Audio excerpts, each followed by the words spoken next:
കടലിനടിയിലൂടെ നടന്ന ഇങ്ങനെ ഉണ്ടാവും. ഇത് നമ്മുടെ കോഴിക്കോട് ബീച്ചിലാണ് കേട്ടോ. കുട്ടികൾക്ക് 60, അഡൽട്ടിന് 120 ഇങ്ങനെയാണ് ടിക്കറ്റ് ചാർജ്. ടിക്കറ്റ് എടുത്ത് എൻട്രി ചെയ്യുമ്പോൾ നമ്മൾ ആദ്യം കാണുന്നത് കണ്ടല്ലേ, ഇതുപോലെ നമ്മൾ ഇതുവരെ കാണാത്ത ടൈപ്പ് മീനുകളും അങ്ങനെ ഒരുപാട് കാഴ്ചകളുമാണ് നമ്മൾ കാണുന്നത്.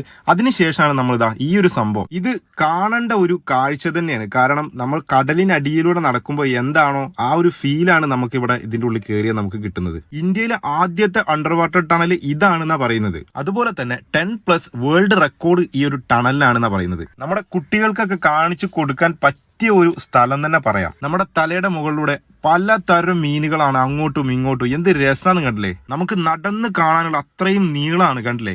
ഒരുപാട് മീനുകൾ കണ്ടില്ലേ, വലുതും ചെറുതുമായിട്ടുള്ള ഒരുപാട് തരം മീനുകളാണ് ഇതിനുള്ളിൽ കണ്ടില്ലേ. ഒരു വട്ടെങ്കിലും ഇവിടെയൊക്കെ വന്ന് ഈ ഒരു സംഭവം കാണണമെന്നേ പറയുള്ളൂ. കാരണം ഇതൊന്നും എല്ലാ സ്ഥലത്തും നമുക്ക് കാണാൻ കഴിയില്ല. ഇവിടെ നമുക്ക് സമയപരിധിയോ കാര്യങ്ങളോ ഒന്നുമില്ല. എത്ര നേരം വേണമെങ്കിലും നമുക്ക് അതിനുള്ളിൽ നിന്ന് ഫോട്ടോ ഒക്കെ എടുത്ത് എപ്പോൾ വേണമെങ്കിലും നമുക്ക് പുറത്തിറങ്ങാം.